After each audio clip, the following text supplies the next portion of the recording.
Hello दोस्तों, कैसे हैं? आशा करते हैं सभी लोग अच्छे से होंगे और अच्छे से पढ़ाई कर रहे होंगे। तो जैसे कि आप लोग देख रहे हैं क्या कि 18/1/2026 का सेकंड शिफ्ट का जो क्वेश्चन है, इसमें मैथ का सारा सॉल्यूशन देखा जा रहा है, ठीक है? और इसमें डिटेल्स एनालिसिस देखा जा रहा है कि इसमें क्या चीज़ें हैं और कितना तक पढ़ना चाहिए स्टूडेंट को। इसमें मुख्य रूप से अगर जो बेसिक जिनका क्लियर है, उनको कोई प्रॉब्लम होने वाला नहीं है, ठीक है ना? वो बता सकते थे आराम से। 1 आध 2 क्वेश्चन में उनको प्रॉब्लम हो सकता था। लेकिन अगर जिनको बिल्कुल नहीं पढ़े हैं, तो उनको पढ़ना चाहिए, ठीक है? तो चलिए हम लोग देखते हैं क्वेश्चन के हिसाब से हम लोग देखेंगे हम लोग को करना क्या है। ये स्टेटमेंट बेस्ड क्वेश्चन भी इसमें आया हुआ है, ठीक है? तो उसमें हम लोग देखेंगे कि कैसे उसमें अप्रोच करते हैं। एक ही हालाँकि उसमें सारे ऑप्शन को चेक करने की ज़रूरत नहीं पड़ता है। कुछ ही ऑप्शन को चेक कीजिएगा और उससे क्या होगा आपका आंसर मिल जाएगा। जैसे देखिए पहला क्वेश्चन क्या कहता है इसमें कि वृत्त के बराबर जीवाएँ। देखिए जीवा किसको कहते हैं? जैसे ये वृत्त अगर है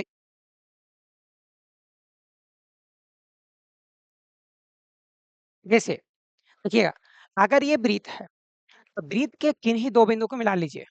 एक क्या कहलाएगा? जीवा कहलाएगा। इसको क्या कहते हैं? जीवा कहते हैं, ठीक है? और कहता है कि बराबर जीवा है, मतलब कि 2 को बराबर जीवा आप ले लीजिए, ठीक है? और ये कहता है केंद्र पर कैसा कोण बनाएगा? कहा जाता है ना, ये त्रिभुज अधिवृत्त का एक नियम है कि बराबर जीवा द्वारा केंद्र पर बनाया गया कोण क्या होता है? बराबर होता है, ठीक है? और कहता है कि या तो एक ही चाप यानी बराबर चाप द्वारा भी होता है ना, इसको बोलते हैं क्या बोलते हैं? चाप बोलते हैं, ठीक है? बराबर चाप द्वारा भी बनाया गया कोण वृत्त के केंद्र पे क्या होता है? बराबर होता है, ठीक है? अब इससे देखिएगा हम लोग क्या होता है, ये अगर मान लेते हैं कि R है, ये भी R है, ये भी R है, ये भी R है, ठीक है? ये तो बराबर है, ठीक है? तो सोचिएगा किसी भी त्रिभुज में बता रहे हैं, कोई भी त्रिभुज हो, अगर ये बराबर ये हो और ये भुजा बराबर ये है और ये भुजा बराबर ये है, तो इसको बोलते हैं प्रॉपर्टी सर्गांशम का। एस से क्या होता है? सर्गांशम हो जाता है, क्लियर है? और सर्गांशम हो गया तो सभी अंक से क्या होता है? बराबर हो जाता है। इसके सामने वाला ये कोण और इसके सामने वाला ये कोण क्या होगा? बराबर होगा। इसलिए कहा गया वृत्त की बराबर सीमा केंद्र पर बराबर कोण अंतरित करती है। बिल्कुल सही बात है। पता है एक ही वृत्तखंड के कोण क्या होते हैं? बराबर होते हैं।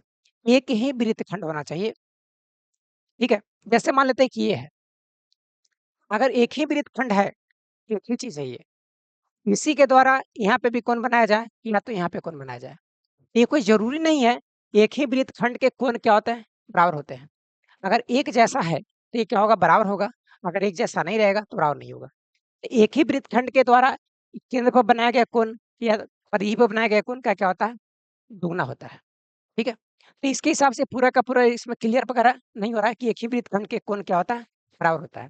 अगर एक ही जैसा है, अगर ये है और इसी के जैसा अगर पूरा है, तो क्या होगा? ये भी कोण क्या होगा? बराबर होगा। इस हिसाब से आपको क्या होगा? केवल और केवल क्या होगा? यानी 1 और 2 दोनों क्या होगा? सही होगा। क्लियर है?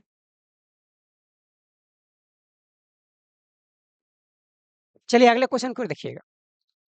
अगला क्वेश्चन कहता है कि 2 बराबर राशियाँ 2 बैंक में 16% प्रति वर्ष साधारण ब्याज की दर से क्रमशः यहाँ पे लिखा हुआ क्रमशः है, 2.5 वर्ष तथा 4 वर्ष के लिए जमा की जाती है, तो ब्याज का अंतर 4400 क्या होता है? 1446 रुपए होता है।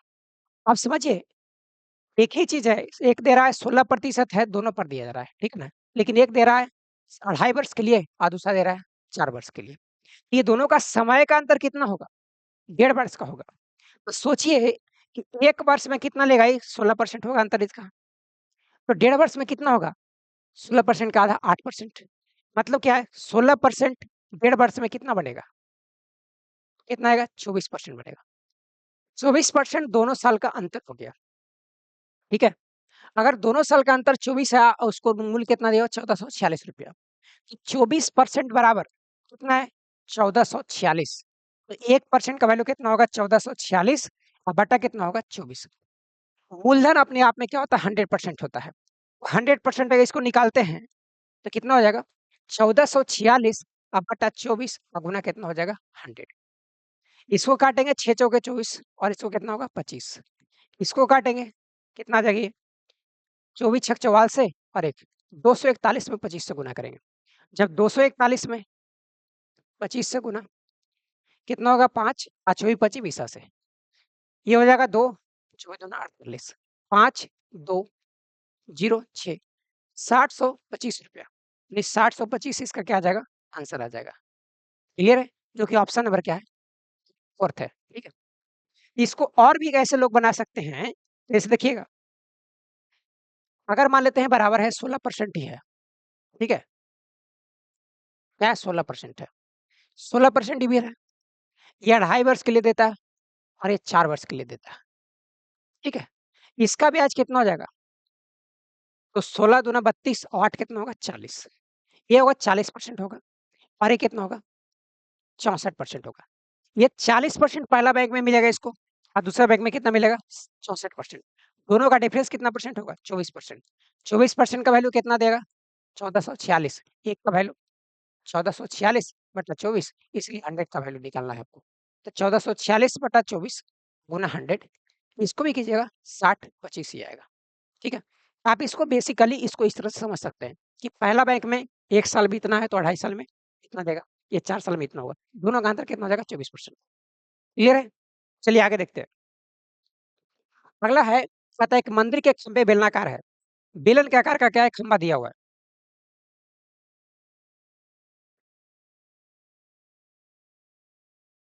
बेलन के आकार का क्या है? खंभा दिया हुआ है, ठीक है? यदि प्रत्येक खंभे के गोलाकार आधार की त्रिज्या कितना है? तो 30 सेंटीमीटर है। इसका कितना दिया हुआ? 30 सेंटीमीटर दिया हुआ है, ठीक है? कहता है ऊंचाई कितना दिया हुआ है? 20 सेंटीमीटर। ऊंचाई है 20 सेंटीमीटर, ठीक है? कहता है ऐसे-ऐसे कितने खंभे? 21 खंभे हैं। क्या है? ऐसे-ऐसे 21 खंभे हैं। क्लियर है? ऐसे-ऐसे 21 खंभे हैं तो 21 का क्या निकालना है उसका? मिश्रण की नहीं, कंक्रीट कितने मिश्रण की आवश्यकता होगी? मतलब क्या निकालना है? आयतन निकालना है। इसमें कितना मटेरियल लगेगा इस बात की पुष्टि इसमें करना है, ठीक है?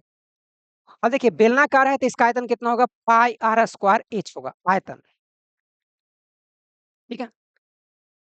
और इसका कैसा ऐसा-ऐसा कितने हैं? तो 21 को है तो कुल आयतन कितना हो जाएगा? इतना गुना 21। पाई का मान 22/7 होगा। आर का मान दिया हुआ है 30 गुना 30। अच्छा एक देखिए 30 सेंटीमीटर है और ये 30 क्या 20 क्या है? मीटर में है। तो दोनों को एक हिस्से में रखना पड़ेगा। इसको या तो मीटर में कन्वर्ट कीजिए या तो सेंटीमीटर में। लेकिन आंसर हमको क्या दे रहा है? मीटर के क्यूब में दे रहा है। इसका मतलब सबको सब हम क्या रखेंगे? मीटर में रखेंगे, ठीक है? मीटर बदलने के लिए इसको क्या करेंगे? 100 से भाग, ये भी हो जाएगा 30/100 और ये कितना हो जाएगा? 21, ठीक है? हाँ, सॉरी 20, ऊँचाई हो गया 20 और कैसे कितने लोग हैं? यानी कितना इसमें है? तो 21 को है। अब इसको 2 शून्य से 2 शून्य कट जाएगा, ठीक है? 7 या 21 कटेगा, बी पचे 100 कटेगा और तो इसमें कटने वाला है नहीं, ठीक है? चलिए 22 गुना 3 गुना 3 गुना 3 होगा। ये 22 गुना कितना होगा? 27, ठीक है? 22 में 27 से गुना करेंगे कितना होगा? 54 और 54 4 9 5 बटा कितना आएगा? 5 आएगा। आएगा 594 बटा कितना होगा? 5। 5 एकम 5, 5 एकम 5, ठीक है? ऐसे इसको लिख सकते हैं। कितना बचेगा यहाँ पर 5, 3 आ गया 34। 34 अगर आएगा 5 एक 4 44 ना, 8 पचे 40, फिर 8 पचे 40 यानी 118.8 आएगा। 118.8 इसका क्या हो जाएगा? आंसर हो जाएगा। क्लियर है? चलिए अगला क्वेश्चन देखते हैं। अब इसमें कह रहा है देखिएगा, कहता है क्या कि 3 अंकों की एक संख्या का यादृच्छिक रूप से चयन किया जाता है। इसमें 5 से विभाजित होने की प्रायिकता क्या होगी? अब आप ही समझिए। तो 3 अंकों की संख्या पहले हम लोग देख लेते हैं कि 3 अंकों की संख्या हम लोग होता कितनी है, ठीक है? तो देखिए एक 100 से लेकर के 100 से लेकर के 999 तक जितने सारे संख्या होगा वो सभी के सभी 3 अंक के होंगे। क्लियर है? इसमें से इसको घटा लेते हैं। अच्छा इसके बाद हम ऐसे भी बोल सकते हैं कि 99 के बाद 999 तक जितना संख्या होगा वो क्या कहलाएगा? 3 अंक का कहलाएगा। तो क्या करेंगे? 999 में से 99 हम घटा देंगे। 3 अंक 99 तक खत्म कर देंगे। तो हमको बाकी 3 अंक का बचेगा। कितना आएगा ये? 0 0 9 900 आएगा ये। अगर ये 900 टोटल संख्या है तो इसको हम क्या कहेंगे? इसको सैंपल स्पेस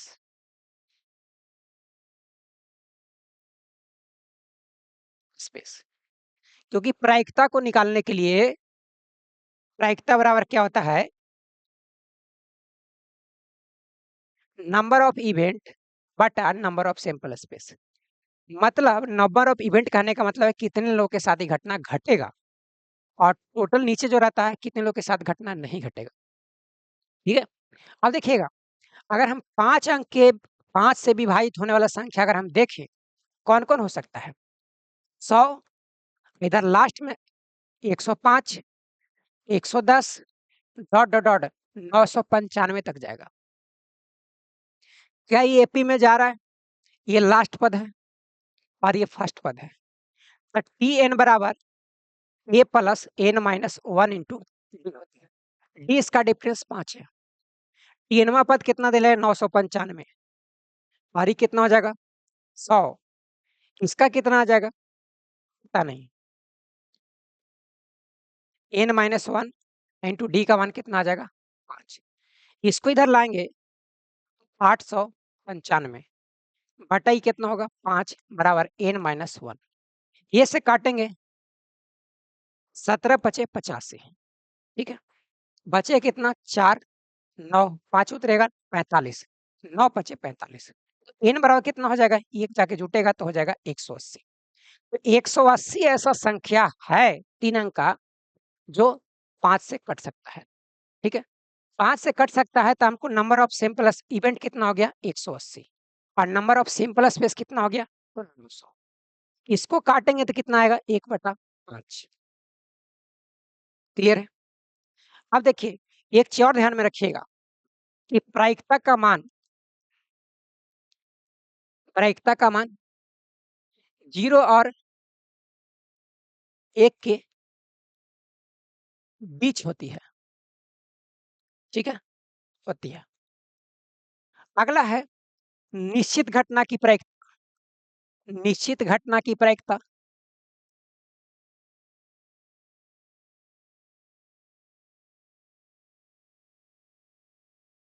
1 होती है। अनिश्चित घटना की प्रायिकता 0 होती है। क्लियर है? तो ये चीज आप क्या रखिएगा? ध्यान में रखिएगा। अगले क्वेश्चन की ओर देखिएगा। इसमें कह रहा है कि कथन एक अभिकथन है और कारण है। कह रहा है कि यदि मेरी आय आपकी आय से 40% अधिक है, मेरी आय और आपकी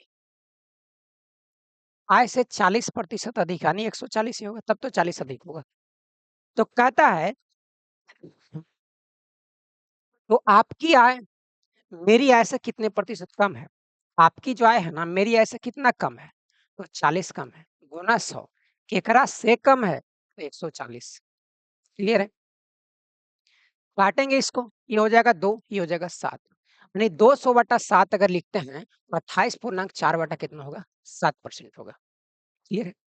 और एक चीज और ध्यान में रखिएगा, अगर प्रतिशत कमी कहता है तो नीचे ज्यादा से भाग पड़ेगा, अगर प्रतिशत कमी कहता तो कम से भाग पड़ते हैं।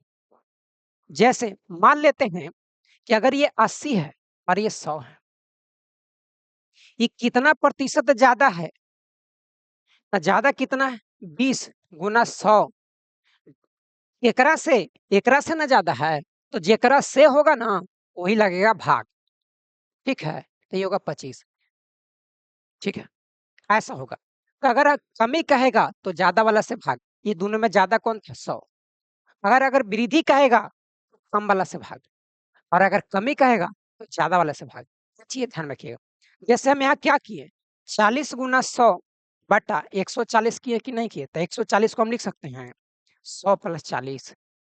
ठीक है, आगे कहता है कि यदि ए का मान बी के मान से x% ज्यादा हो। समझिए इसको, ए का जो मान है बी के मान से x% ज्यादा है। इसका है 100, तो इसका कितना होगा? 100 प्लस x होगा। कोई दिक्कत? फिर कहता है तो बी का मान ए के मान से कितना प्रतिशत कम होगा? क्या इतना प्रतिशत कम होगा? जी नहीं। कम कितना होगा? कम तो होगा x गुना 100। इससे कह रहा है तो 100 प्लस x से, क्योंकि रीजन ये होना चाहिए था, लेकिन रीजन यहाँ पे माइनस में दिया हुआ है। इसका मतलब है कि पहला कथन सही है लेकिन उसका कारण सही नहीं है। कारण सही नहीं है तो कौन सा आंसर हो जाएगा? बी नंबर ऑप्शन होगा। क्लियर है? तो यही इसका ठीक-ठाक आंसर है। अगर यहाँ पे प्लस होता, तब हम लिखते हैं कि अभिकथन ए और कारण दोनों सही है और आर जो है ना अभिकथन ए का सही स्पष्टीकरण है। अगर प्लस में रहता तो ऐसा होता, लेकिन वहाँ पे दिया हुआ है माइनस में। इसकी वजह से ये क्या है? गलत हो जाएगा। ठीक है? तो चलिए अगला क्वेश्चन की ओर हम लोग देखते हैं। अगला कहता है कि लीना ने ₹100 वाला पेन और ₹400 वाला डब्बा खरीदा। है क्या ₹100 का है और ₹400 का है। ये ₹100 वाला पेन है और ₹400 वाला क्या है? डब्बा है। पता 20% पेन पर, यानी पेन पर कितना 20% और इस पे कितना कह रहा है 15%। ठीक है? छूट मिलता है। तो सोचिए 100 में 20% छूट तो मतलब ₹20 छूट मिल गया। एकरा में परसेंट से 2 शून्य खत्म ऐसे भी होता है। 15 चौके ₹60। इतना इसको छूट मिला तो ₹80 इसको क्या मिल गया? छूट। क्लियर है? लेकिन कहता है दूसरा कि दुकानदार ने गलती से पेन पर 15% और डब्बा पर 20% छूट कर दिया। मतलब बेचारा से हो गया कैलकुलेशन गलत। तो गलत जब हो गया यानी कितना है? 100 का कितना दे दिया? 15% और 400 का दे दिया 20%। इसका कितना हो जाएगा? ₹15 और इसको परसेंट हटाएंगे तो कितना हो जाएगा? ₹80। अब आप ही समझिए कि इसको ₹95 छूट मिलेगा।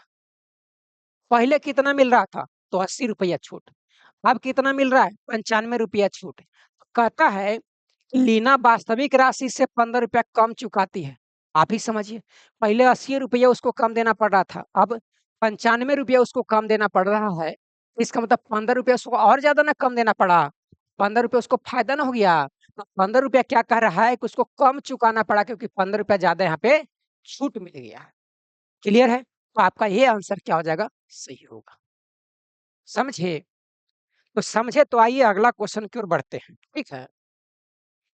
अब देखिए आगे कहता है कि प्रथम 5 अभाज्य संख्या औसत दिया हुआ है।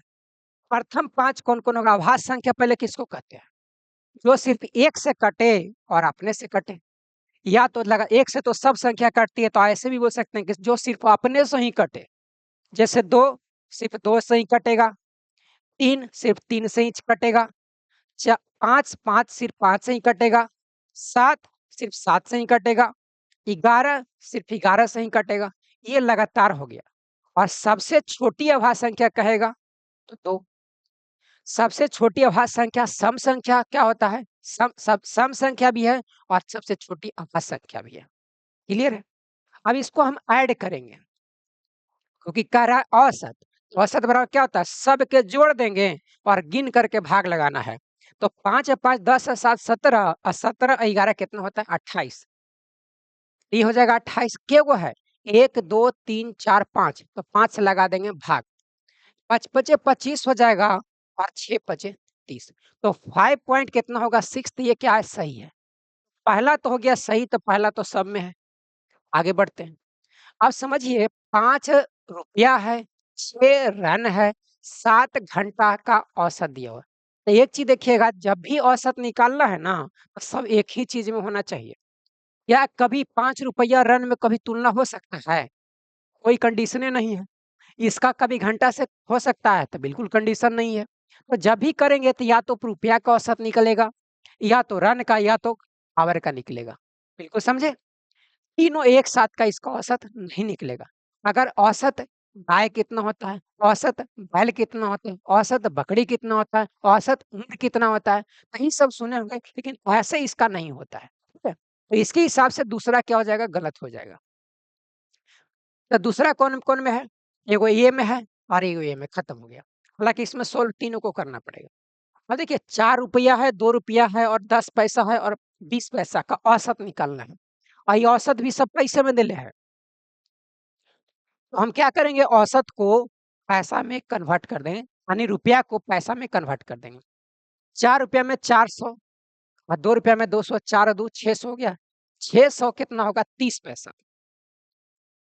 630 पैसा है उसमें क्या करेंगे 4 से भाग लगाएँगे, ठीक है? काटिए इसको, 4 एकम 4, ठीक है? ये होगा, इस पे कितना आ जाएगा? यानी 1 2 बचेगा तो कितना आएगा? 3, ठीक है? तो इसमें क्या आएगा? 4 पचे 20, ठीक है? फिर कितना है? 3 है और 0 है। 7 चौके 28, ठीक है? फिर कितना आ जाएगा? 5, तो 157.5, तो तीसरा भी क्या है? सही है। यानी 1 और 3 ही सही है, तो क्या आएगा? ऑप्शन नंबर बी हो जाएगा। क्लियर है? क्लियर है तो अगला देखिएगा। आगे देखिए, अब कहता है 3 गो इसमें कथन दिया हुआ है, साधारण ब्याज पर उधार दी गई राशि है। क्या कह रहा है? निम्नलिखित कथन पर विचार करें और सही विकल्प को चुनें। यदि आपके धन साधारण ब्याज पर उधार दी गई है, तब यदि ब्याज दर 50% है, तो 4 साल में 3 गुना होगा। अब आप ही समझिए कि मान लेते हैं कि 100% तो मूलधन ही होता है। ये बात अब समझ में? 50% अगर उसको दर दिया हुआ है भाई, और कितना कह रहा है? 4 साल कह रहा है, तो 4 साल में कितना जाएगा? 200%, ठीक है ना? और कहता है कि 3 गुना हो जाएगा, 3 गुना हो जाएगा, मतलब क्या होता है? मिश्रधन होता है।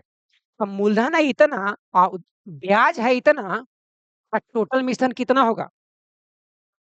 100% और 200%, 300%। और ये 300% जो हुआ, क्या ये मूलधन का 3 गुना हुआ? तो 3 गुना है, तो ये क्या है? सही है। अगला कहता है यदि ब्याज दर 75% हो, तो 4 साल यहाँ पे होगा, 4 साल। तो देखिए, अगर 75% है तो 100% होगा मूलधन। 75 गुना कितना होगा? 4, तो ये कितना होगा? 300%। टोटल अगर हम ऐड करते हैं तो कितना हो जाएगा? 400%। लेकिन ये 4 गुना होता है, 3 गुना नहीं होता है। तो इसके हिसाब से क्या हो जाएगा? ये हो जाएगा गलत। अगला कहता है 75% की दर से 4 साल में 4 गुना होती है, तब बिल्कुल सही है। 75% की दर से अगर चलेंगे तो 4 साल में 4 गुना हो जाएगा। ठीक है? तो ये भी क्या है? सही है। तो इस हिसाब से फर्स्ट और थर्ड क्या होगा? इसका सही होगा, जो ऑप्शन क्या है? सी है। क्लियर है? चलिए अगला देखते हैं। अगला कहता है एक ठोस धात्विक सिलेंडर जिसकी त्रिज्या दिया हुआ 6 सेंटीमीटर और ऊंचाई दिया हुआ है 21 सेंटीमीटर, पिघला करके छोटे धात्विक सिलेंडर शंकु में ढाला है, जिसमें से प्रत्येक की त्रिज्या 3 सेंटीमीटर और ऊंचाई 7 सेंटीमीटर है। क्लियर है? अब आप ही समझिएगा। एक है क्या? धात्विक सिलेंडर दिया हुआ है,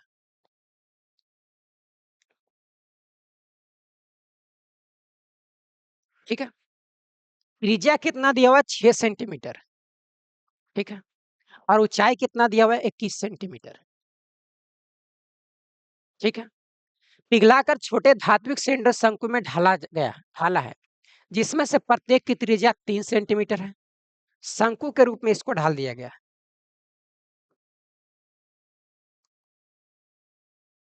चलिए शंकु है। इसका त्रिज्या कितना कहता है? 3, और ऊंचाई कितना कहता है? तो 7। क्लियर है? अब देखिए, कहता है निम्नलिखित कथन पर विचार करें और सही विकल्प को चुनना। क्या धात्विक सिलेंडर का आयतन 2370 है? निकाल लेते हैं। इसका आयतन कितना होगा? पाई आर स्क्वायर एच होगा। और इसको आयतन निकालना चाहेंगे तो पाई आर स्क्वायर एच बटा कितना होगा? 3 होगा। पाई का मान 22/7 है, गुना आर का मान 6 गुना 6, गुना एच का मान 21, 7 या 21 हो जाएगा। ठीक है? कितना आएगा? 22 गुना 6 36 या 8 होता है सर, नहीं 108। 108 में अगर 2 से गुना करते हैं, इसको गुना करेंगे तो कितना होगा? 108 में 22 से 216 और 216, 6 7 3 2, 2376। तो 2376 होता है, ना कि 2370 होता है। तो पहला हो गया गलत। पहला गलत, तो ये होगा खत्म। आगे देखिएगा, प्रत्येक सिलेंडर शंकु का आयतन 46 66 होता है। इसको देखते हैं। 22/7 गुना आर का मान कितना है? 3 गुना 3, गुना एच का मान कितना है? 7, बटा कितना है? ये 3 से 3 खत्म और ये से ये खत्म, 66। तो क्या सेकंड वाला सही है? तो बिल्कुल सही है। धात्विक सिलेंडर से 36 शंकु बनाए जा सकते हैं। संख्या पूछ रहा है, तो संख्या के लिए क्या करते हैं? बड़ा के आयतन अब बटा छोटा का आयतन, दोनों को भाग लगाते हैं। तो बड़ा का आयतन कितना दिया हुआ है? बड़ा कितना होगा? पाई आर स्क्वायर, आर का मान कितना दिया हुआ है? तो 6 गुना 6 गुना 21। छोटा कितना है? पाई, आर का मान कितना है? 3 गुना 3 गुना कितना है? 7। आई कितना रहेगा नीचे? 3 रहेगा। ये से ये खत्म और ये से ये खत्म। ठीक है, 7 या 21 होगा और ये होगा 2। 6 दूना 12 और 12 तिया कितना होगा? 36। तो 36 शंकु भी बनाए जा सकते हैं। तो ये आपका ये थर्ड भी क्या है? आंसर सही है। तो 2 और 3 क्या होगा? दोनों इसमें क्या होगा? सही होगा। क्या इसमें फार्मूला बेस्ड रहता है? कॉन्सेप्ट क्लियर है? बिल्कुल क्लियर रहेगा। समझे? आगे क्वेश्चन देखते हैं। अगला क्या कह रहा है? इसमें क्या कह रहा है कि वजन दिया हुआ है, अब विद्यार्थी की संख्या, तो इसको कहता क्या है कि औसत निकालनी है। और आप समझिए कि 38 व्यक्ति ऐसे, यानी 38 किलो का है जो 10 व्यक्ति है, 40 किलो का है जो 5 गो है, 41 किलो का 6 गो है, 40 किलो का 8 गो है, और 50 किलो का 11 गो है। सबका हमको निकालना है औसत। इसको देखते हैं कि इसको टोटल कितना वजन होगा। तो 380, इसका कितना होगा? 200, इसका कितना होगा? 6, 246, इसका कितना होगा? 8 24 की 4, बाकी हाथ में 2, 8 चौके 32, 2 34। ठीक है, इसका कितना होगा? 550। ठीक है, 6 4 10 की शून्य, बाकी हाथ में 1 हो गया। क्लियर है? 8 4 12 और 12 4 16, 16 5 21, 21 और 1 कितना होगा? 22। इसको देखिएगा, 3 2 5, 5 2 7, 7 3 10 और 5 15, 1 कितना होगा? 16। 1620 है। टोटल संख्या कितना है? 10 और 5 15 और 6 21, 8 29 और 11 40। तो 40 को टोटल है। एक शून्य से एक शून्य, 4 चौके 16। ठीक है, फिर इसमें कितना होगा? 1 मिनट, ऐसे ही होगा क्या?